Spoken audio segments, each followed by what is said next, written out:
And here's the old channel, heavily silted in, also entrenched with considerable bank erosion.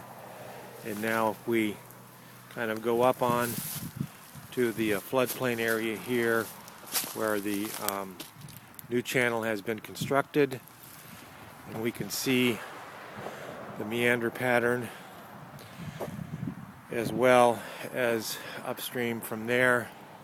We have a nice view of some of the substrate that was brought in, and then if we back out just a little bit here, we can see that this marks the boundary of the Franklin County conservation easement.